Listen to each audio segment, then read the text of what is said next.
Olá, alunos. Eu sou o professor Rivangélio. Esse é o nosso curso de técnico em eletrotécnica, EJA EAD.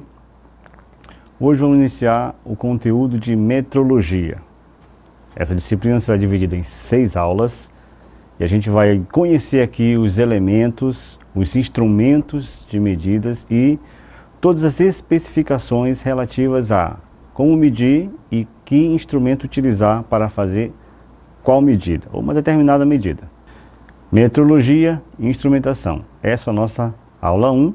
Aqui nós vamos introduzir alguns conceitos, conhecer alguns elementos do universo das medidas.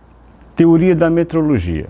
Então, a metrologia, ela trabalha exatamente com aquilo que eu falei no início, né? Como tirar medidas. A palavra metrologia vem do grego metron e logos, que significa literalmente o estudo da medida. Tudo começou com a necessidade humana de medir e quantificar coisas. Então, assim como a matemática surgiu com a necessidade de contar, de identificar, de saber quantos tem, quantos tinha, a metrologia surge também junto com esse raciocínio. A necessidade de quantificar as coisas torna necessário uns instrumentos de medidas específicos para cada medição. Só que, depois de muitos anos de aperfeiçoamento, as unidades de medidas foram crescendo, foram ficando diferentes pelo mundo, e aí tivemos que ter uma unidade de medida padrão para todos. Aí vem o nosso Sistema Internacional de Unidades, mais conhecido como SI. Ele surge em 1960 e é conhecido no mundo todo. O SI ele surge para padronizar as unidades de medidas que podem ser usadas nas diferentes áreas e em todo o mundo, para facilitar o entendimento de qualquer trabalho produzido. É muito mais fácil que tenhamos uma unidade padrão para cada tipo de medida. Corrente elétrica, tensão elétrica, potência, comprimento, distância, área. Então, todas essas medidas foram padronizadas para facilitar o entendimento e o acesso às informações no mundo todo. Habilidades desenvolvidas. O que nós vamos desenvolver aqui são as habilidades referentes ao processo de medição. E elas são: aplicar ferramentas básicas de estatística para análise de dados experimentais. Utilizar, manusear e conservar equipamentos e instrumentos de medição. Selecionar e especificar instrumentos de medição. Analisar folgas e interferências nos ajustes mecânicos para ajustar eixos e prismas em furos. Conferir alinhamentos de equipamentos de acordo com as referências técnicas, executar operações básicas de acabamento e ajustagem. Então, todas essas habilidades nós vamos tentar desenvolver aqui, tentar criar essas habilidades de medição, ajuste, identificação, saber qual equipamento utilizar, qual equipamento adequado para efetuar uma determinada medida. E ainda ter todos os cuidados para que nenhum elemento externo interfira muito na hora de tirarmos uma medida. Então, a gente vai ver aqui que uma medida exata, ela nunca vai ocorrer. Sempre vai ter, mesmo que um décimo, um milésimo do milímetro de diferença, vai ter como interferência nessa medida. Mas esses valores muito pequenos, com décimos, com centésimos e milésimos de diferença, tá? Eles podem não interferir na execução do trabalho. Às vezes, uma medida feita com 2 ou 3 casas decimais é extremamente necessária, depende muito do que se está trabalhando. Mas, na grande maioria das vezes, essa distância de 2 ou 3 casas decimais, do milésimo, do centésimo, ela não interfere no trabalho. Então aqui nós temos alguns aparelhos, algumas pessoas executando medições, que nós vamos conhecer esses aparelhos, para que eles servem, como nós podemos manusear e os cuidados que temos que ter para que ele não sofra muita interferência externa. Como o homem fazia antes dos aparelhos de medidas, então como é que se faziam as medidas antes que nós tivéssemos essas unidades de medidas padrão? Então, como nós podemos ver aqui, ele utilizava partes do corpo para fazer determinadas medidas. Então, se fossem medidas pequenas, que não precisassem de um grande espaço, de uma grande informação, eram feitas com os dedos, né? A polegada, daí o nome polegada.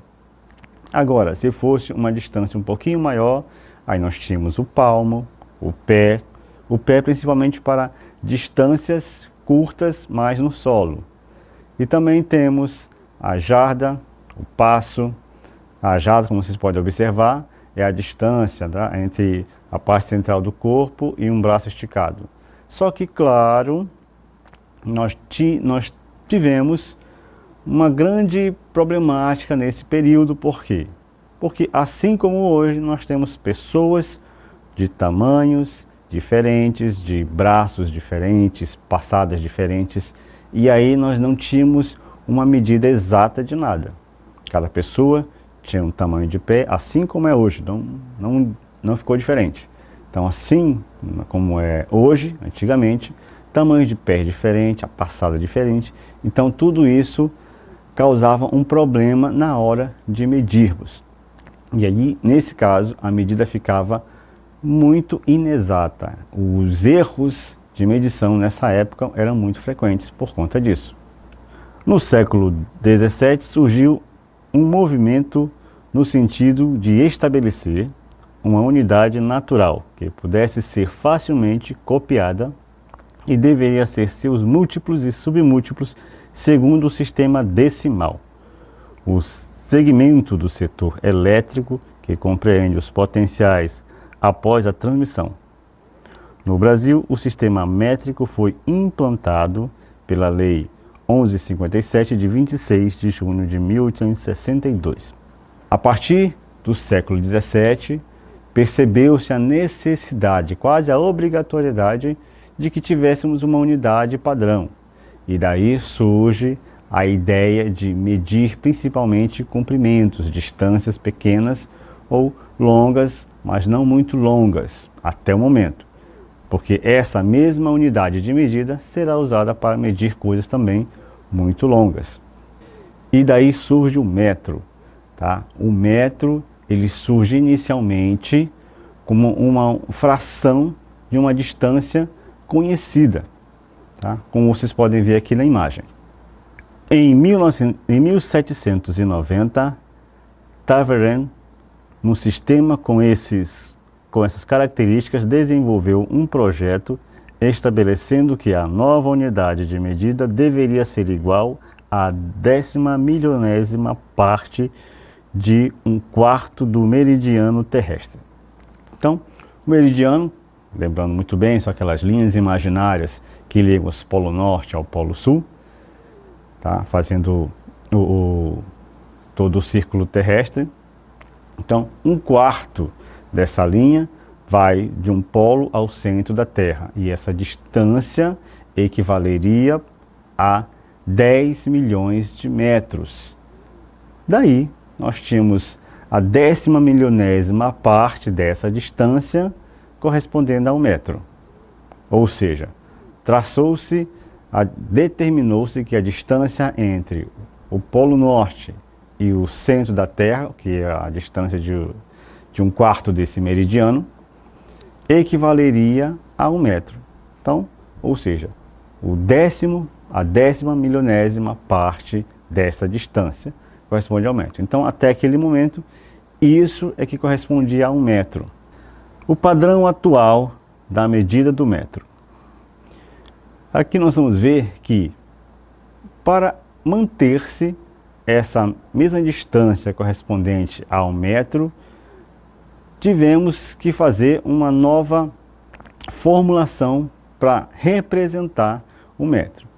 Daí pegou-se um valor que, embora ele represente toda a relatividade, ele na verdade é um valor constante, ele não muda. Ou seja, ele foi baseado na velocidade da luz, como a gente vai ver aqui. O padrão do metro vem em vigor no Brasil, é recomendado pelo Inmetro, Instituto Nacional de Metrologia, Normalização e Qualidade Industrial. É baseado na velocidade da luz, de acordo com decisão da 17ª Conferência Geral dos Pesos e Medidas de 1983. Em sua resolução 384, assim definiu o metro.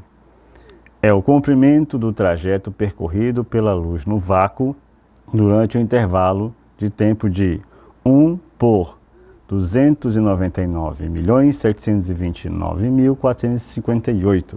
Então, esse é um valor que representa o metro. Então, esse intervalo aqui é de tempo em segundos. Então, a fração de 1 segundo, a fração correspondente a este número que nós observamos aqui nesse slide.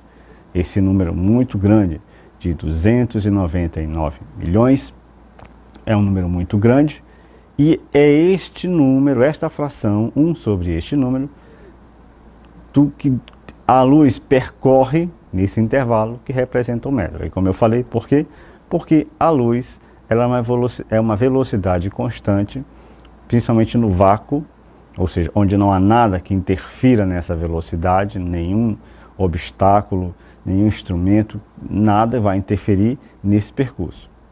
Então, daí, essa distância, ou seja, que a luz percorre nessa fração de segundos, muito pequena, essa fração muito pequena, então, essa distância corresponde ao metro, segundo o Instituto de Medidas aqui no Brasil, o Inmetro. Finalidade da metrologia. A metrologia não tem por fim somente reter, rejeitar ou identificar valores relativos aos produtos fabricados fora dos requisitos especificados. Destina-se antes a orientar a fabricação e evitar erros. Essa é a finalidade da metrologia. Não é simplesmente identificar o erro e condenar um determinado produto, uma determinada peça, ou condenar o produtor ou o fabricante, mas sim orientar para que essa fabricação de qualquer produto que seja uma peça, seja um produto, orientar que ele seja produzido com a menor quantidade de erros possível. Daí nós temos também esses padrões que devem ser seguidos de acordo com a legislação brasileira, de acordo com o Inmetro. Considerações. Na tomada de quaisquer medidas devem ser considerados 3 elementos fundamentais: o método, o instrumento de medição e o operador.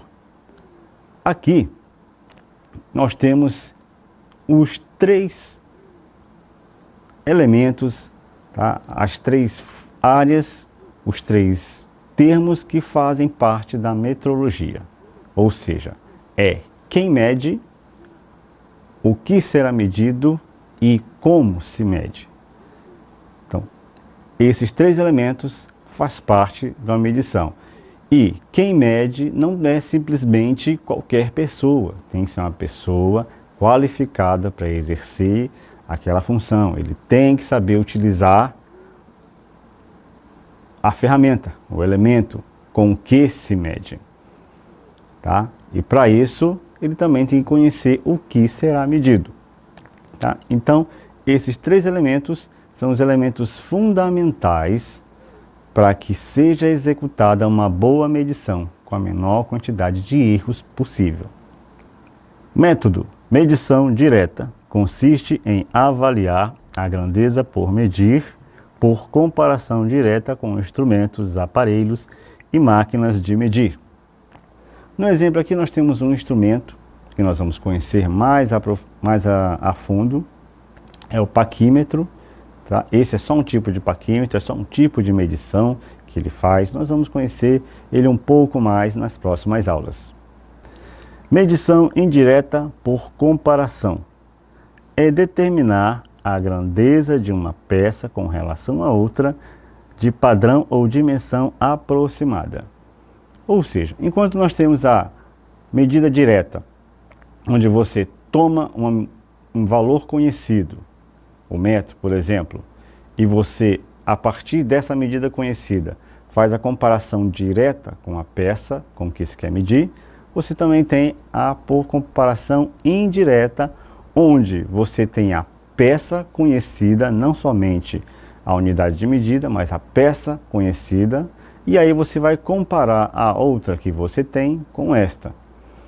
O exemplo aqui nos slides simula uma peça conhecida, medida, onde ela passa pela área que se quer medir, e a outra onde quer se identificar o valor, que é a peça que ele não passa pela mesma abertura. Então ali nós fazemos uma comparação e identificamos que ela tem um valor maior de diâmetro, porém não se identifica o valor exato.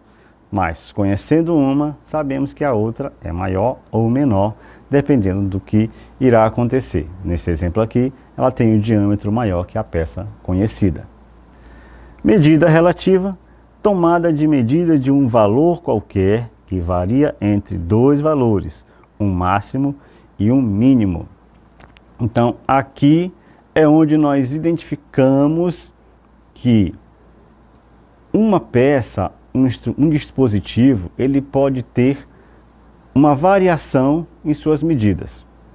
Não significa que ele muda de comprimento, simplesmente que ao efetuarmos uma medição por diferentes interrupções, por diferentes elementos externos que podem interferir nessa medição, como temperatura, tá? Ou mesmo o erro no manuseio, o aparelho que não está ajustado. Então estes fatores podem influenciar na tomada do valor, e aí nós podemos ter valores diferentes, valores relativos. Porém, este valor, estas medidas, elas não podem ser muito discrepantes.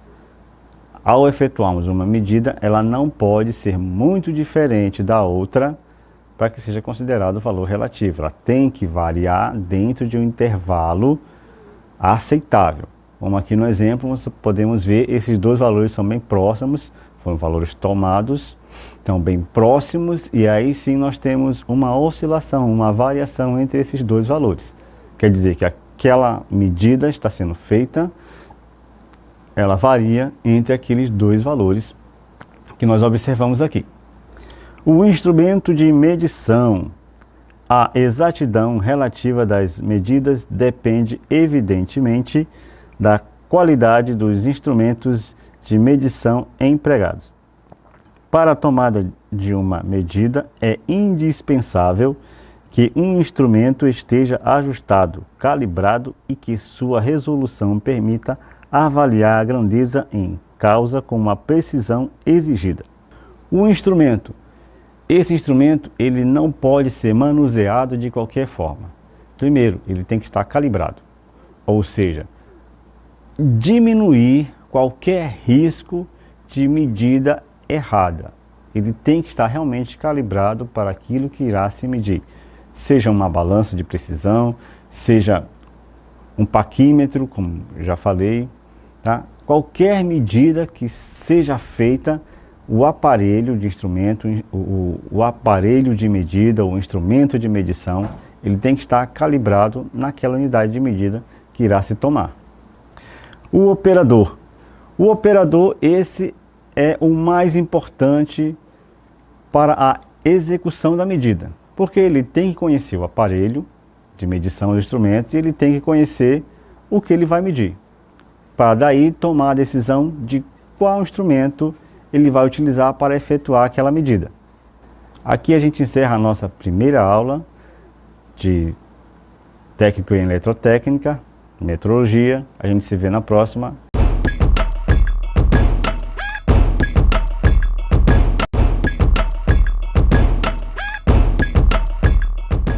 Olá alunos, eu sou o professor Evangelho. Esse é o nosso curso de técnico em eletrotécnica EJA EAD.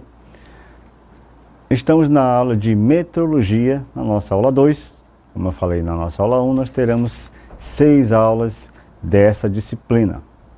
Aqui na nossa aula 2, nós vamos nos aprofundar um pouco mais e continuar o que foi visto na aula 1. Subcampos da metrologia, instrumentos para o controle dimensional e seleção do sistema de medidas. Tá? Nós vamos nos aprofundar um pouco mais dos tipos de medidas, nos campos em que essa medida ela é separada, ela é organizada, tá? Além de identificar as unidades de medidas que elas são usadas dentro de cada área, dentro de cada medida. Metrologia científica ou fundamental. Utiliza instrumentos laboratoriais, pesquisas e metodologias científicas que têm por base padrões de medidas nacionais e internacionais para alcance de altos níveis de qualidade metrológica. Aqui talvez seja o que mais se aproxima da precisão dessas unidades, dessas tomadas de medida.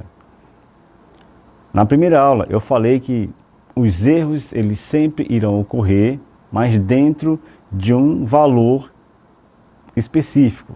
Ele vai sempre variar ali na segunda, terceira casa decimal. Isso para os instrumentos de precisão específicos, onde a unidade de medida, a tomada dessa medição, ela tem que ser definida e tem que ser o mínimo erro possível, porque sempre vai existir o erro. Então, na área de pesquisa, principalmente, esses erros eles têm que ser minimizados. Aqui nós estamos vendo um dos exemplos nessa imagem, é só um dos exemplos em que esta área de medida, esse subcampo de tomada de medida, ela atua em que a precisão ela é muito importante. Então, umidade do ar, vento, temperatura, vibração, tudo isso pode interferir numa unidade, numa tomada de medida, principalmente de precisão, como a gente viu aqui. Tá? Essas tomadas de medida de precisão, elas sempre têm que ser com casas decimais ali abaixo do décimo, tá? O centésimo e o milésimo do milímetro. Então, isso para o milímetro. Não muda para medidas de massa, para medidas de tensão. Então, todos esses valores que eu falei, eles servem para todos os tipos de tomada de medida, não só de comprimento, tá? De massa, de temperatura, de corrente, de tensão, de potência. Então, todos esses valores que podem ser medidos, eles podem sim ter valores muito pequenos e aqueles últimos algarismos ali, eles podem até variar um pouco, mas dentro de um valor aceitável. Metrologia aplicada, técnica ou industrial. É responsável por cuidar das calibrações, controle de qualidade, rastreabilidade de informações. Então aqui nós temos aquela que talvez seja de mais importância para vocês, tá? É a de medidas industriais.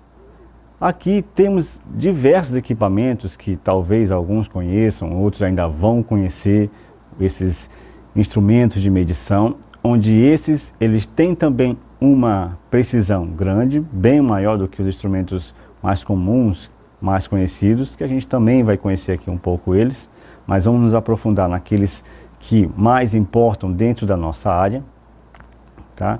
Então, ele é responsável pela calibragem, responsável pela manutenção desses aparelhos, tá? Para que eles funcionem da forma correta e que a gente possa confiar na medida que estamos tomando. Temos também, tá, a metrologia legal. Está relacionada a sistemas de medição usados nas áreas de saúde, segurança e meio ambiente. Então, na nossa primeira imagem, nós temos ali alguns instrumentos também, como eu já falei. Nós vamos conhecer cada um deles, nos aprofundar em como eles devem ser utilizados. Na metrologia legal, nós temos aqui um exemplo do bafômetro, tá? É um instrumento utilizado para medir o teor de álcool presente dentro ali do organismo da pessoa, para saber se o quanto de álcool ela consumiu, se está dentro do aceitável ou não. É um instrumento de medida também. Tá? Ele mede a quantidade de álcool presente dentro do organismo da pessoa ao efetuar o teste do bafômetro. Instrumentos para controle dimensional. Régua é um instrumento de medida dimensional. São utilizadas para medir precisão as dimensões de uma superfície, profundidade, ângulos, comprimento, etc. Aqui nós temos só um exemplo de uma régua e de uma trena, como vocês podem observar. Nesse caso aqui, essas tomadas de medida, elas não são muito rigorosas. Então aqui é admitido uma medida com um pouco de erro, até porque uma régua ou uma trena, ela está calibrada com unidade de centímetro e milímetro. E entre os milímetros tem ainda os espaços vazios, sem unidade nenhuma. Então, todo aquele espaço, ele também é subdividido, e aí nós temos um outro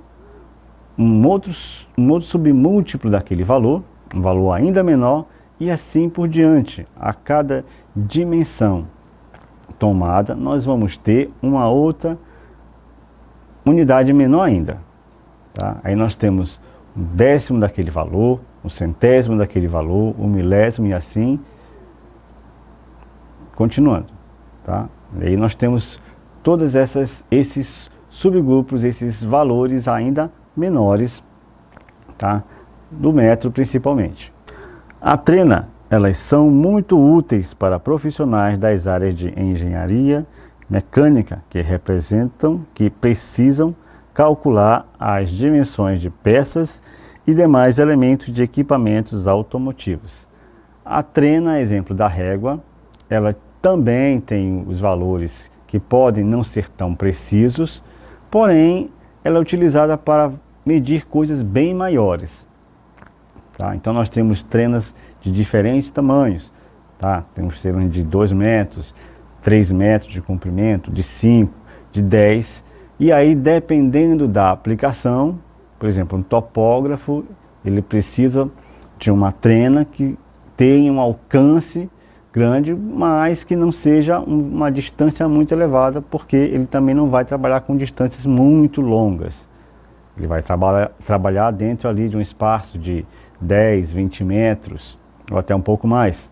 Então, tem essas trenas também que tem esses valores, que vai até 50 metros, principalmente para o uso de um topógrafo, ou calcular uma área não tão grande, tá? Para identificar o comprimento e a largura de qualquer coisa, de um local, de um parque, de uma residência. Então tudo isso, tá? Ele pode utilizar com uma trena de longo alcance, mas as mais comuns são essas de 3 a 5 metros. O paquímetro é um instrumento parecido com uma régua, só que muito mais preciso. Sua principal função é medir o diâmetro de pequenas peças, como brocas, parafusos, tubos, porcas, etc. Aqui nós temos então o paquímetro. Nós vamos conhecer um pouco e depois nós vamos aprender nas próximas aulas a como efetuar a medida. Mas inicialmente vamos conhecer alguns instrumentos de medida, como a régua, a trena e agora o paquímetro. O paquímetro também é usado para tirar medidas em metros, só que os seus submúltiplos ainda menores. Enquanto uma régua e uma trena tira medidas de centímetros ou milímetros, um paquímetro ele tira medidas do décimo do milímetro e ainda do centésimo do milímetro. Ou seja, aqueles espaços que eu falei que fica entre os milímetros da régua, um paquímetro ele consegue aproximar ainda mais essa medida. Aqui nós temos alguns exemplos de paquímetro e as suas funções, né? Nós temos uma medida interna, a medida com salto, uma medida externa e medida de profundidade. Nós vamos aprender aqui o que são essas medidas. Nas próximas aulas, como eu falei, nós vamos identificar qual instrumento nós vamos utilizar para tirar uma determinada medida. Então, enquanto a régua e uma trena são limitados com relação a medir comprimentos, um paquímetro ele pode medir comprimentos de peças pequenas, obviamente, mas também podemos tirar medidas de diâmetro interno, de diâmetro externo, como nós temos um exemplo aqui, e ainda de profundidade. Nós vamos nos aprofundar nesse conhecimento nas próximas aulas. O micrômetro é um aparelho muito utilizado na área de indústria mecânica para medir peças e partes de máquinas. Ele consegue medir as dimensões de objetos com uma precisão que chega à casa dos micrômetros, ou seja, a milionésima parte de um metro. Então, o micrômetro, ele recebe esse nome justamente por conta da unidade de medida em que ele toma, que é justamente na casa dos micrômetros, ou seja, a milionésima parte do metro. Então ali nós temos realmente uma unidade de medida muito pequena. Tá? Então ali depois do metro nós temos o decímetro, o centímetro, o milímetro, e aí vinha ainda unidades cada vez menores. Então é como se eu tivesse o milímetro, aquele espaçozinho do milímetro, e dividisse em 1000 partes. Então é a milésima parte do milímetro ou a milionésima parte do metro. Tá? E daí recebe o nome de micrômetro. Então imagina essa distância, é muito pequena. É aquele espaçozinho entre os dois tracinhos do milímetro numa régua, dividido por 1000 pedacinhos ainda iguais. E aí o que fica são os micrômetros.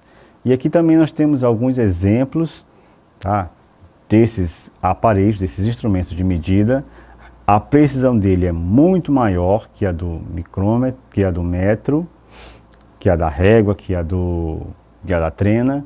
Também é maior que a do paquímetro. Aqui nós temos alguns exemplos, tá, e um valor tomado por um micrômetro. Vocês podem observar que após a vírgula nós temos ainda 3 casas decimais. São 3 valores que vêm depois da vírgula. Essas 3 casas decimais é justamente a milésima parte do milímetro ou a milionésima parte do metro.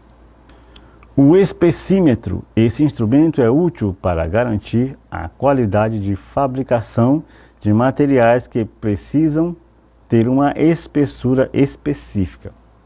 Então a exemplo do micrômetro, o espessímetro ele também mede valores muito precisos.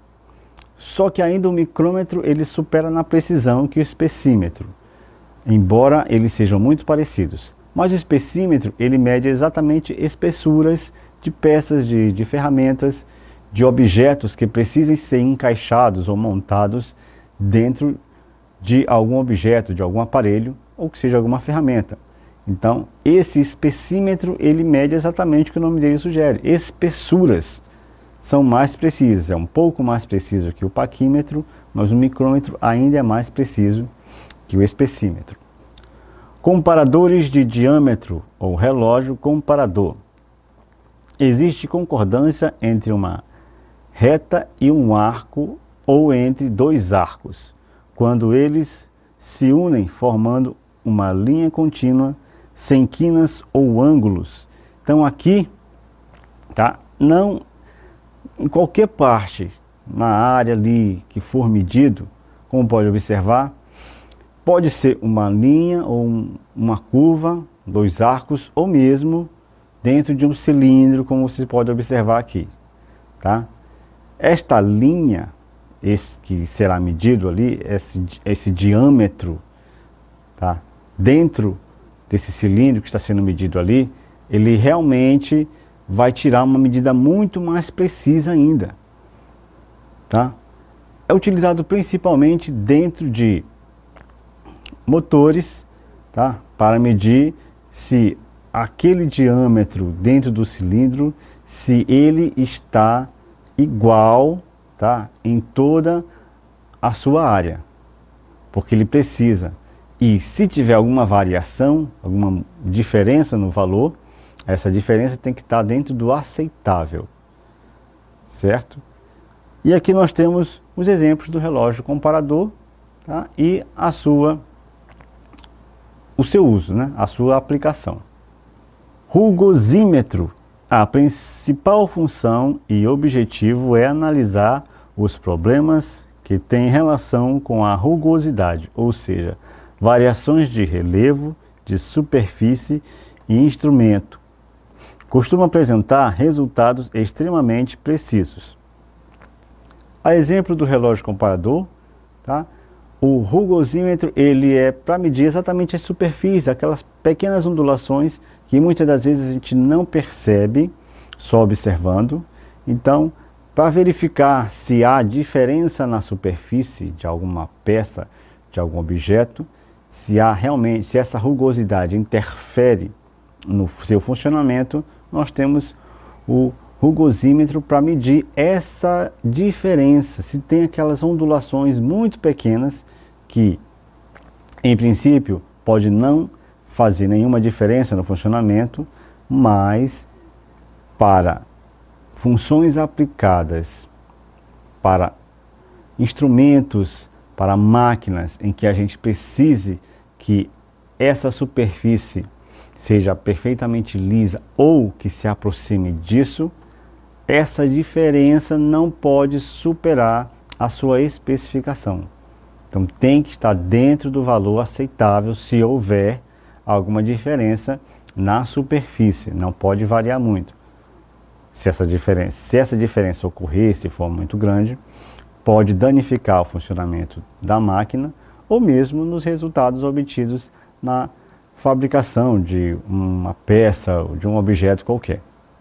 Então, por isso, essa especificação, aquele valor específico daquela distância, daquela altura, tem que ser rigorosamente cumprida para que o maquinário funcione da melhor forma possível. Seleção de medidas. Para a seleção de um sistema adequado de medição, vários fatores são levados em conta após definir o que será medido. Uma correta seleção deve levar em conta as necessidades técnicas para quais medidas serão realizadas, a análise do custo e benefício dos processos de medição, além dos aspectos logísticos envolvidos na medição. Então aqui, para selecionar um sistema de medição, tem-se que observar o que vai ser medido, tá? O aparelho que será utilizado para efetuar aquela medida e se ele tem também que estar dentro do que foi determinado pela legislação para que seja cumprido a medida da forma correta e também da forma legal. Caracterização da tarefa de medir. O que é medir, por que medir, onde medir e medir. Então nós temos aí a sequência, né, que se deve tomar para efetuar essa medição. Então, o que medir, por que medir, onde medir, tudo isso vai influenciar, tá, no resultado final e aí nós vamos medir. Condições de medição. Especificar as condições de ambiente de medição, como a faixa de temperatura, a presença de vibrações e a existência de sujeira ou outros contaminantes, a presença de campos eletromagnéticos, etc. Outras condições de uso relevantes devem também ser especificadas. Então, nós temos que sim levar em conta, como eu já havia falado, todos e qualquer elemento externo que possa interferir no resultado. Ele pode ser a umidade, pode ser sujeira. Muitas das vezes, o pozinho que a gente não percebe, ele vai estar lá presente e aí ele pode se interferir no resultado e aí pode fazer com que todo o trabalho seja perdido e tenha que ser refeito. Então tudo isso, antes de ser feita a medida daquilo que se quer obter o resultado, todas essas informações têm que ser observadas, tá? Tem que ser um ambiente limpo, tem que estar na temperatura adequada, não pode haver vibrações ou campos eletromagnéticos interferindo ali na sua tomada de medida. Aqui a gente encerra a nossa segunda aula da disciplina de metrologia